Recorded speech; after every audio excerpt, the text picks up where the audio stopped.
So today I just wanted to talk about my hiatus. I wanted to talk a bit about, my hate. All right, we're recording for the fourth time in the past 2 months. Doing good and sharing positivity. What even is that?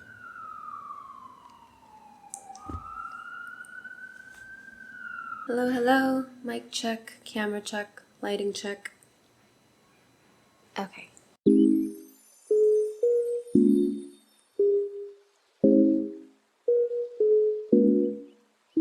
Hello everyone. Welcome back to my channel. It's me, Yeonni. I am once again still shocked that I'm sitting here trying to make this video. I was unsure if this video would ever happen. So when was my last video on my channel? My last video that I published was 3 months ago, and it's how I use Notion to get into my dream PhD program. And I filmed this 3 months ago in Seattle before I started my program. So much has happened, and I have been trying to sit down and film a video as like a check-in to come back from my hiatus, because I've wanted to do this so much, as evidenced from the many times I've attempted to sit down and film this before. But I was really still just trying to get settled. And now that it's been about 2 months of school, it feels so much longer actually, which was interesting, but it's been 2 months since I started school in September, and now I feel like I finally have some breathing room enough to process, reflect, and sit down and film a video like this for you guys. So yeah, the ring light, it's gonna take some time to get used to. I feel very awkward talking like this, I just keep staring at the ring. So hopefully this looks okay and not too artificial. Hopefully we'll get used to this, but yes, so much has changed. I'm back. So first half of this video, I want to talk a bit about what caused the hiatus. You obviously have some sort of inkling. And what caused me to come back, because like I said, I really was not sure if I would ever come back to my YouTube channel, and that kind of scared me. But we'll talk about that. And in the second half of the video, I wanted to kind of check you all up on how school has been, how this PhD's program has been for me.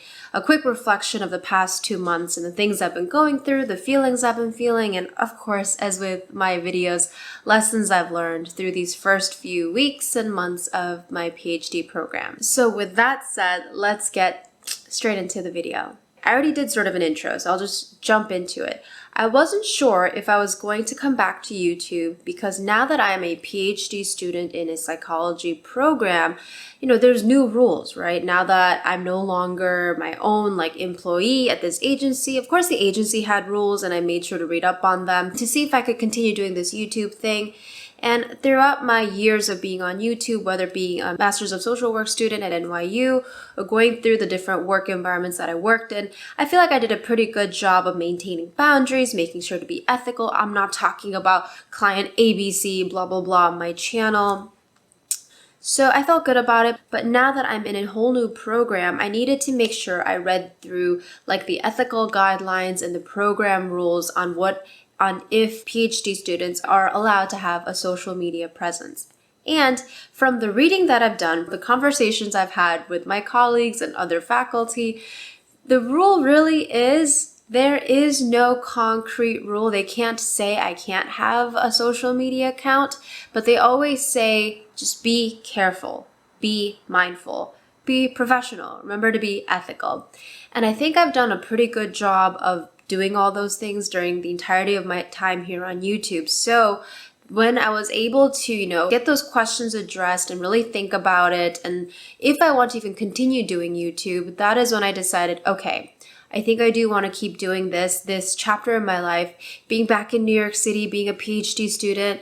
This is such an integral part of my life that I want to have these videos for, but also I want to share this with any of you who want to be doing this path with me in the future. And that was my why for YouTube, right? So when it comes to mental health, talking about fighting negative stigma and more representation of people who look like me in the mental health field, I really have felt like my videos have been able to help a lot of you to figure out if this is even the right path for you, or even just have a place where we can talk about imposter syndrome, dealing with self-doubt, what is self-love, all of these conversations that I wish we had more of in the real world, but I have been getting the feedback from a lot of you throughout the years that my videos have been able to help you, whether to navigate your career in the mental health field or to just to feel a little less alone in your personal struggles.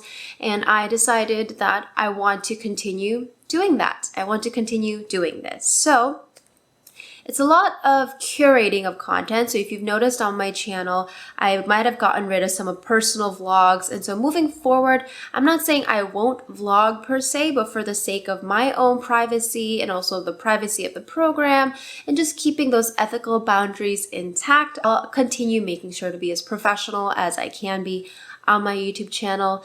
But like I said, if you have been here with me for a while, I don't really use this channel to rant about clients or coworkers. I always try to bring my authentic, genuine self, share with you the struggles that a master's student may go through, that a mental health clinician may go through, that a social worker or therapist may go through, and now that a PhD student may go through. That way you can kind of see that it's not always like those rose-tinted glasses. It is hard work and it is really challenging at times. But I mean, I'm here because I definitely believe it is worthwhile. So I just want to keep bringing that authentic, genuine reflection to y'all. So hopefully it can help you and also kind of break down the walls and the boundaries of the ivory tower. That's something I've been thinking a lot about too, where this process that I've been on, I've had to do a lot of research on my own, and I really wish there were more resources out there, more people who are interested in the same things that I'm interested in. So that is my why for why I've been away and why for why I'm back. I want to continue having this platform so I can share my life with you within those ethical professional boundaries, of course, like I've always been doing. But it was just a refresher moment for me to be all right, I'm recommitting to this YouTube thing. It is that important to me. But also, I hope you all understand that I'm not going to be vlogging my personal trips to places or showing my family or friends much on my channel anymore, because I want to see this channel continue to grow. That's a big thing. So hello, new subscribers. Thank you for joining me while I was on my hiatus. I appreciate you being here. And hello again to OG subbies. Thanks for coming back. But yeah, I'm here. I want to continue growing this channel. Let's get the ball rolling again. Now, I think that's about it when it comes to addressing the hiatus. I'm back. Let's get back into it. Expect more videos from me about my PhD process. I have a lot of videos planned. I have a whole notebook. I just wanted to make sure I got this video out first before I started filming and editing those videos. And yes, so lots of fun things to come. If you have not subscribed yet, make sure to subscribe. I'm excited. I'm excited. Now that I have a clear plan of what all of this is going to look like, I'm very excited. So now, with that said, let's jump into part 2 of the video where I'll catch you up on how I've been and how school has been the past few weeks, past 2.5 months. I've broken down my process of reflection into 2 different sectors. So we'll address the first one, which is it's been really hard, but as you know, with how I do my videos, we always end with the positives. But there's been a lot of positive things about this process, and I've learned so much through it already. So let's just get this addressed, the really hard part, because this is also very important. It's not all, like I said, the rose-tinted glasses. When I say this process hasn't been the easiest, I saw it coming, signing up for a PhD program. I'm getting into the program. That's not even the beginning, right? Now that I'm in the program, which was hard enough, the application process, now time to put in the work, right? And something I really struggled a lot with the first few weeks of the program was imposter syndrome. I felt a lot of what am I doing here? I can't believe they chose me. Why did they choose me? And despite like logically, cognitively knowing that I've done a lot of good work in my past, I just didn't feel that way. A lot of the times the imposter syndrome manifests in that way where we feel that disconnect from reality, like logic, like factual things that I know I'm done and I'm good at. But emotionally, we don't feel that way because a lot of the doubts, start taking over. So I felt a lot of doubt. And I also felt a lot of doubt in the sense of, oh, what have I gotten myself into? I knew this was something I wanted for the longest time. So now that I'm here, I guess there was a bit of a fear of, did I choose the right path? Not that anything specific came up in the first few months where I was like, oh no. It's more like I was thinking, why do I feel that way? And it was more I would say it was more of the commitment of time, right? Time is something we can never get back, and I understand that. And I voluntarily signed myself up for 4 to 5 more years of school, essentially. And I won't get into the nitty-gritty of the training program and how it looks, but technically it will take me about 5 years to finish this program and be Dr. Yeonni PhD, right? It'll take me 5 years. And that includes classes, externships, internships, all of that fun research, dissertation, all of that fun stuff. So I was thinking a lot about like, all right, how old am I now? How old am I going to be when I graduate? Oh gosh, okay. And then I need to take the licensing exam to become a psychologist because it's like deja vu. I was making videos on how to become a social worker and take that licensing exam a few years ago. And now I've signed myself up for another licensing process with the EPPP, which is the licensing exam to become a psychologist. So I'm like, okay, so after I graduate, I have to I have to prepare for the EPPP. But before I take the EPPP, can sign up for it, I need to go on a postdoctoral fellowship so I can get more clinical hours to be eligible to. We'll bring it back. I was feeling a lot of doubt about what have I done. And I think as a woman, I was also feeling like the pressure of time. Like, do I want to start a family, And now that I'm, inching towards my late 20s, I'm like, oof, like, is that something I want in my life? Do I have to plan for that? But now that like the next 5 years of my life are kind of, I know how it's going to look like, or it should look like, where do I fit in this other personal side of my life? So feeling a lot of that. And I think another hard part of the first few weeks of adjusting was also just like the logistics of adjusting. This might just be a personal struggle that I went through that maybe other people won't have to go through. But because I got my master's degree in social work and not in mental health counseling, so the master's degree in mental health counseling is in the Department of Counseling Psychology. So it's a much more streamlined process if you want to get a PhD in counseling psychology.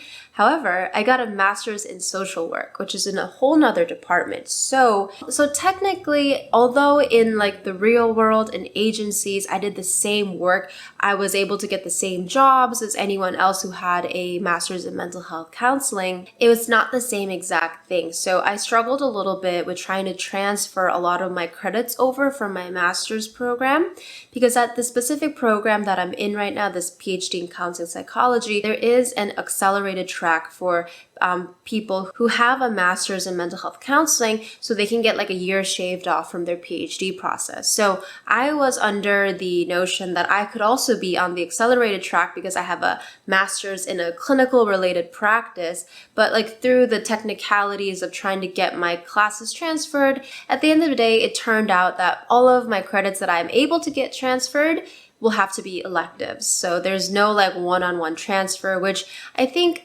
ideologically, it makes sense, to be honest. I was kind of like hoping they would give me a little bit of leeway so I can get on the accelerated track, but it makes sense. My master's was in social work, not in counseling. This is a counseling psychology PhD program, so it makes sense. So I think I struggled a lot also with the technicalities of like kind of finding my place and like, where am I starting off, right? Like, where's my starting line? Am I in the general track, which is the 5 years? Am I in the accelerated track, which is the 4 years? A lot of this past 2.5 months was figuring that out. So I'm glad it was figured out, and no hard feelings. Like I said, I completely ideologically understand. It's important for me to take all of the foundational classes in the counseling psychology department. So, but I think it was just like but where do I belong? Where do I start type of a thing that really stressed me out initially. But now that I know, now that I know what classes I need to take and what I don't need to take, things are a lot more clear. So all of that, the doubt, imposter syndrome, blah, it was a lot. But now shifting gears into the positives. This process has already been so rewarding. And it's been rewarding in the sense of, as I was journaling and processing, two ways. The support has been so surprisingly rewarding. And I say surprisingly because if you are in a PhD program, if you have experienced this, even if you haven't, something I didn't know coming in, but I learned through the application process was that it is an extremely selective process where your cohort, basically the other people who get admitted into the program are just a handful of people. We happen to have a bigger cohort this year, so out of 550 applicants, 6 of us got accepted this year, which is incredible. So talk about imposter syndrome that I'm one of these 6 people. But the 6 of us in my cohort have gotten so close. And we've actually also become friends with the new cohort in the clinical psychology department. So there's our counseling psychology department cohort, and there's a clinical psychology department cohort. And historically, apparently they don't really hang out much. But our cohort, we were like, no, we're switching things up. We can use as much support as we can get. So we started hanging out with each other, and even just the few hangouts we've had, I think it's just been so wonderful being able to just be together with like-minded, like-hearted individuals, and they're all so brilliant and so fun. And I'm so thankful that we were able to so quickly become friends, and that I think I can say we've become friends already, and it makes this process feel way less daunting. And it's surprising because I didn't come into the program being like, I can't wait to make friends. I was way too distracted with other things. But already I can say I feel like I've already made some lifelong friends through the process, and we're going to be here for a while. So thank God we like each other, right? So that's been incredible support. So mostly the cohort. So the 6 of us being together, it's amazing. Right now I'm trying to plan an end of the year Christmas get together for all of us. So that's going to be really fun. And another way that support has been incredible is that the department has been able to put a lot of individual attention on each of our growth. So even with my credit transfer process from my master's degree, our department chair and my graduate mentor have been so attentive and so helpful in helping me understand the process, And they don't ever discourage me from asking questions, because if I'm not sure, I will ask questions, So they've been so helpful with that. And yeah, the support has been incredible, and I could not have imagined feeling so supported. People are like, we support you. Programs can type things up on their websites, but you don't really know what it's really like. You don't know the temperature of support until you're actually in it. So thank God, I'm very grateful. And another way that this has been so incredible is that despite the imposter syndrome and the doubts that I've been feeling, there have also been these moments where I'm like, wow, I chose the right field. I'm where I belong. And those moments have been so pivotal because, I don't know, it's exciting. It's exciting when I'm learning new things. It's exciting when I'm like, oh, I know that. I've known that. And that's exciting too, because I think it helps fight the imposter syndrome where I'm like, oh no, I've done this rodeo before, right? I've gotten my bachelor's, I've got my master's, I have clinical and research experience. It's not like all of that just goes out the window when you start this program. And I think maybe I felt like it would because I'm back to being a student. And, when you're a student, again, there is a power element in society. When you're a professional, when you're an paid employee, I just personally felt like it's a different environment. I think a lot about power, and I think as a student, it's easy for us to feel like we don't have power. And it doesn't matter if you're in a bachelor's, like in your undergrad, or if you're getting your master's, or even if you're a PhD student. We have PhD students with so much different kinds of backgrounds and experiences from all different age groups. And we've all agreed that, it's normal to feel like a powerlessness at times as students, which is why it's so important for us to find support with others and also advocate for ourselves. And I felt those moments of like solidarity. I felt those moments of like, oh no, we know what we're doing. And like at the end of the day, we're here to learn as much as we can, to absorb as much as we can, to become the best psychologists that we want to be. And this is a whole nother video as well. There's so many fun video ideas that I'm already thinking of as I'm doing this video, but psychologists can do research, they can teach, they can do clinical work, they can do all of those. They can be advocates, they can become figures in politics. So many doors open, I think, with this field, which is why I wanted to do this, because I wanted to be a psychologist with a social work background, and I cherish my social work training so much, and I am so appreciative. I'm noticing it more in this program. So appreciative of that training that I was able to get as a social worker. I think it's become a huge strength and something that really does set me apart. I feel confident in my past. I feel confident in the experiences that I've been able to have and in me. And I feel confident in me that I will do a great job and I will be a great PhD student. Yes, with all that said, I think that's everything I wanted to address in this video back from my hiatus. If you've made it this far, I want to say thank you so much for coming back to my channel. If you have those notifications on, thank you so much. I always feel so shy being like, turn on your bell notifications, but maybe since I've been on hiatus for a while, if you are subscribed and haven't turned on the bell notifications, please make sure you do so that my videos can start getting recommended out there again, because I'm pretty sure it probably got squashed while I was gone. Thank you so much for coming back. And if this is the first video you've ever seen from me, hey, my name's Yeonni. Thanks for joining me on my channel. Check out my channel to see other videos that I've made in the past, and if any of those interest you, feel free to subscribe and join me in my small corner of the internet. And yeah, please let me know in the comments down below, please do this, how you've been. My OG subscribers, if you are new here, how are you doing today? How are we feeling? How have you been? I would love to catch up with you all in the comments down below. It's been a while, so let's check in. I mentioned some fun video ideas that I already have in the works currently, but if other things are on your mind, if you have more questions, I'm thinking like a PhD Q&A could be good. I did ask some questions like months ago, being like, I'm gonna do a Q&A, and then I was really bad and I didn't do it. So I'll probably put up a new one specifically about PhD questions, so that could be a way for you to ask me your questions.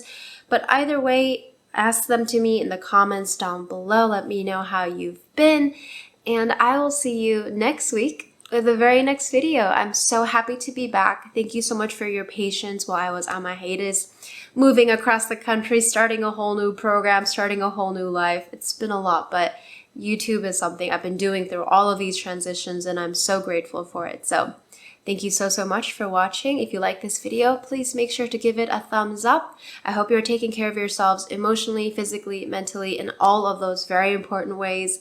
And I will see you in the very next video. Bye.